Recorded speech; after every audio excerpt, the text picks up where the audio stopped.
नमस्कार। आज हम गुड़गांव लोकसभा क्षेत्र में पहुंचे हैं और यहाँ जो बच्चे पहली बार अपने मत का प्रयोग करेंगे उनके क्या क्या संभावनाएं हैं और क्या सोचते हैं, इस विषय में आज हम बात करेंगे। आज की राजनीति का मुद्दा क्या है और हमारे सामने मिस्टर आयुष चौबे जो गुड़गांव लोकसभा क्षेत्र में रहते हैं, तो ये बताएंगे कि आज की राजनीति का मुद्दा क्या है। नमस्ते। नमस्कार। आज की राजनीति का परिदृश्य पहले की राजनीति की तुलना में बहुत बदल गया है और आज की राजनीति के परिदृश्य में समाज की स्थिति ऐसी हो गई है कि समाज के देश की जनसंख्या पर एक भारी युवा बल हावी है। उनके लिए रोजगार नहीं है। समाज का एक बहुत बड़ा वर्ग जो भूखमरी का शिकार है, जिसके खाने में पर्याप्त पोषण नहीं है, और समाज के वो बहुत सारे लोग जो दैनिक गतिविधि प्रतिदिन करते हैं, लेकिन उनकी गतिविधियों में उनको उनके काम का पर्याप्त वेतन नहीं मिल पा रहा है। ये आज की समाज का सबसे बड़ा मुद्दा है। ये जो बेरोजगारी, शिक्षा, भूखमरी, इनको कैसे हम निजात पाएंगे इनसे? बेरोजगारी का सबसे बड़ा मुद्दा ये है हमारा एजुकेशन सिस्टम। देश जब आज़ाद हुआ 1947 में, भारत जब एक राष्ट्र बना, और तब से लेके आज तक देश में स्किल डेवलपमेंट नाम की चीज़ों पर किसी भी सरकारों ने बहुत कम काम किया। और हमारा जो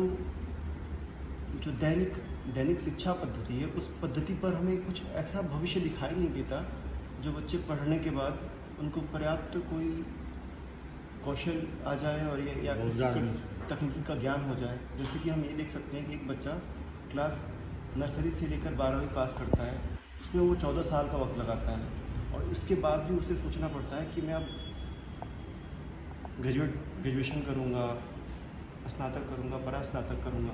इसके बाद भी उसके पास कोई ऐसा संसाधन नहीं होता, और इसके बाद भी उसके पास कोई ऐसा कौशल नहीं होता जिसके दम पर वो कमा खा सके और अपने दैनिक जीवन का निर्वहन कर सके। और सबसे बड़ा मूल कारण है शिक्षा। शिक्षा में हमें तकनीकी नॉलेज को ठीक से भर देना चाहिए, क्योंकि देश को अब शिक्षा की ज़रूरत नहीं है।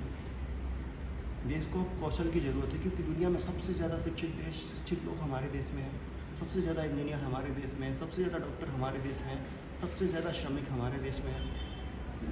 तो इस प्रकार हमें शिक्षा की व्यवस्था को बदलने की ज़रूरत है, और हमें कौशलता प्रधान शिक्षा को आगे बढ़ावा देने की ज़रूरत है।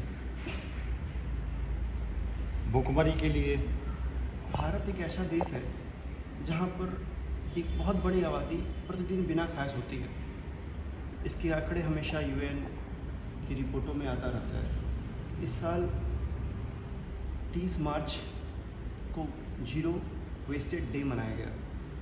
इसका मुख्य कारण ये था कि एक दिन कम से कम हम अपनी फूड वेस्ट को कम कर सकें और कम करने का प्रयास कर सकें। पूरी दुनिया में सबसे ज़्यादा जो भोजन की बर्बादी है वो भारत में होती है। इस पर निजात पाने की आवश्यकता है, क्योंकि देश में जब तक ये देश किसानों का, श्रमिकों का देश है, यहाँ पर किसान अपनी मेहनत से अन्न उगाता है। अगर उसके अन्न का सम्मान न हो तो देश में, और उसके अन्न का सही उपयोग करके हम देश में भूखमरी को कम कर सकते हैं।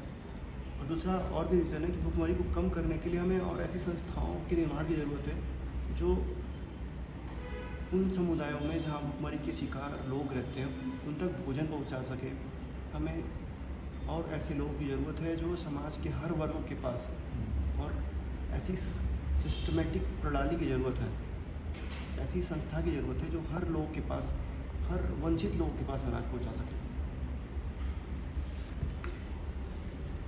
आज के परिदृश्य में नेताओं को कैसे चुने? अब लोकसभा का चुनाव आ रहा है, इसके बारे में आपका क्या राय है? नेताओं को चुनने का सबसे बड़ा कारण ये है कि हमारा मुद्दा क्या है। एक नेता को जो हम चुनते हैं, उसे संसद में भेजते हैं, तो हमारा मुख्य कारण ये होता है कि वो हमारी बात को संसद विश्व के इस देश के पटल पर कैसे रखेगा। हम एक नेता को चुनते हैं क्योंकि वो हमारी बात संसद के पटल पर रखे, भारत के ग्लोब पर रखे, ताकि हम भारत की समग्र भारत पर हमारी बातों का असर दिखाई दे। वो एक मुद्दा बने हमारे क्षेत्र का, जिसको हम लोग को चुनते हैं। आज के परिदृश्य में ऐसा दिखाई नहीं देता है। आज के नेताओं के पास कोई मुद्दा नहीं है। आज नेता में जैसे कि अब स्पेसिफिक बात करते हैं, जैसे माननीय नरेंद्र मोदी जी हैं। नरेंद्र मोदी जी के नाम पर ऐसे सैकड़ों नेता जीत जाते हैं, जिनका क्षेत्र में कुछ भी नहीं है। वो किसी नेता के नाम के प्रभाव से जीत जाने के दम पर वो क्षेत्र में कोई उनका असर नहीं होता है। वो लोगों से कदम से कदम मिलाकर चल नहीं पाते हैं, लोगों के साथ उनका संबंध नहीं होता है, और लोगों की मुख्य समस्याओं से वो अवगत नहीं हो पाते हैं।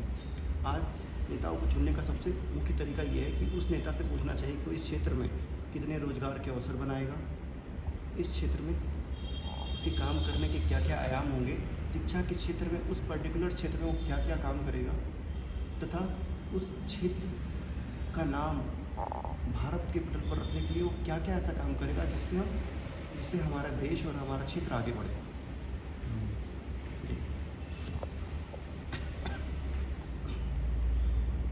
किन प्रयासों से समाज में स्थिरता बनाई जा सकती है और समाज बेहतर कैसे बनाया जा सकता है?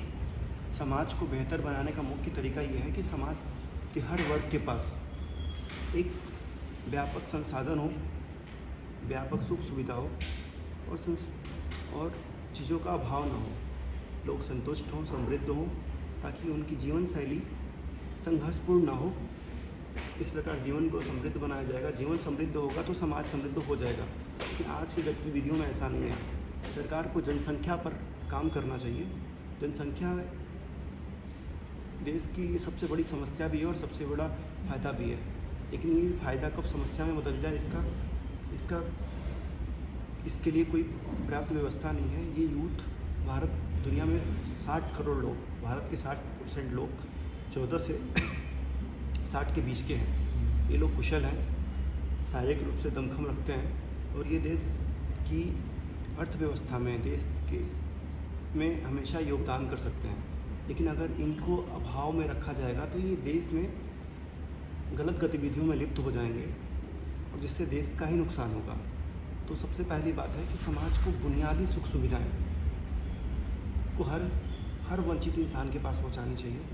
उसे देखना चाहिए कि समाज के हर वंचित के पास क्या हर सुख सुविधाएं पहुंच रही हैं या नहीं, और मूल रूप से जातिगत जनगणना करनी चाहिए, ताकि जिन व्यवस्थाओं को सरकार चला रही है उनका सब लोगों के पास, सभी जाति वर्गों के पास ठीक से पहुंच पाए। और निसंदेह ये प्रयास करना चाहिए कि जाति समग्रता बनी रहे। और दूसरा प्रयास ये करना चाहिए कि महिलाओं की हिस्सेदारी समाज में बढ़ानी चाहिए। हर क्षेत्र में समाज में महिलाओं की स्थिति अभी भी बहुत दयनीय है। 100 में से सिर्फ 30 महिलाएं समाज में मुख्य धारा में मिलकर चलती हैं। बाकी 70 महिलाएं आज भी उसी पुराने खैरात में जीती हैं जो 70 के दशक में जीती थी। सिर्फ 30 महिलाओं के आगे बढ़ जाने से समाज आगे नहीं बढ़ने वाला है। इसको 70 से 80% महिलाएं अगर बाहर निकलें, काम करें, देश में आर्थिक विकास में अपना योगदान दें, तो देश आगे बढ़ेगा। और दूसरा मुख्य कारण ये है कि समाज में धार्मिक उन्माद को कम करें। सरकार ये प्रॉपर व्यवस्था करे कि ये देश संविधान से चलने वाला देश है। इस देश में धर्म के आधार पर राजनीति ज़्यादा नहीं चल सकती। धर्म एक व्यक्तिगत विषय है। निसंदेह ये भारत सनातन का प्रतीक है, विश्व में सनातन का एकमात्र देश है। तो इसकी कुछ संस्कृतियाँ हैं, उसको सजो कर रखना सरकार का मुख्य दायित्व है। यह हमारे संविधान में भी स्थित है। लेकिन हम ये नहीं कर सकते कि हमारा दैनिक जीवन उस धार्मिक उन्माद के कारण अव्यवस्थित हो। तो समाज में रूल ऑफ लॉ को मजबूत करना चाहिए, और देश में अधिक से अधिक ये करना चाहिए कि अधिक से अधिक रोजगार के अवसर आएँ, अधिक से अधिक कंपनी लगे, संस्थाएं बने, अधिक से अधिक निवेश हो, और एक इको फ्रेंडली सोसाइटी बनाने की कोशिश करनी चाहिए। भारत एक संभावनाओं का देश है, और इसमें बहुत बहुत बहुत सारी संभावनाएं छुपी पड़ी हैं। बस हमें उसे ध्यान में रखकर उस पर काम करने की आवश्यकता है। भारत में हर एक बच्चे के लिए रोज़गार है और हर एक लोगों का भविष्य है यहाँ पर, लेकिन उसको ठीक से तराश कर और संजो कर सबको देने की ज़रूरत है। इसके लिए हमें व्यापक व्यवस्थाएं करनी होगी और लोगों के अंदर एक भावना भरनी होगी कि ये देश हमारा गौरव है और उस पर काम करने की आवश्यकता होगी। अब जो लोग जात पात में ज़्यादा विश्वास रखते हैं, हाँ, उसी से देश का नाश हो रहा है। इसके बारे में आप क्या कहेंगे? जात पात एक ऐसी व्यवस्था थी जो बहुत साल वैदिक काल में भी, ईसा मसीह गौतम बुद्ध के जन्म से पहले से हमारे देश में जात पात नहीं था। भारत में जितने भी धर्म आए, जितने भी धर्म बने, वो सिर्फ इसका विरोध करते हुए बने। बौद्ध धर्म ने जात पात का विरोध किया, जैन ने किया, लेकिन वो खुद इसमें संलग्न हो गए। इस्लाम भारत में आया, उसने बोला हम जात पात समाप्त कर देंगे। इस्लाम भी जात पात में संलग्न हो गया, जात पात बन गई, उसमें भी पीढ़ियाँ बन गई। जात पात कोई मानसिक भावना नहीं है, ये एक राजनीतिक भावना है। जब राजनीति समाज पर हावी हो जाती है तो समाज को वर्गों में बांट देती है, जिससे उस पर राजनीति का प्रभाव सुगमता से हो सके। आज के परिदृश्य में जात पात एक बहुत बड़ी बुराई है देश के लिए। जात पात को मिटाकर अंतर जातीय विवाह कर और समाज में जाति का आधार ST SC OBC जो सरकार द्वारा बनाया गया है, इसमें प्रोग्रेसिवनेस लाकर इसकी कोई क्राइटेरिया तय कर हम देश को जाति मुक्त बना सकते हैं। जैसे कि सरकार चाहते अगर तो एक कोई सर्टेन सामाजिक दायरा, आर्थिक दायरा सेट कर दे जिस पर ये जातियाँ उससे आगे निकले, तो उसको एक सामान्य जातियों में कन्वर्ट कर दे।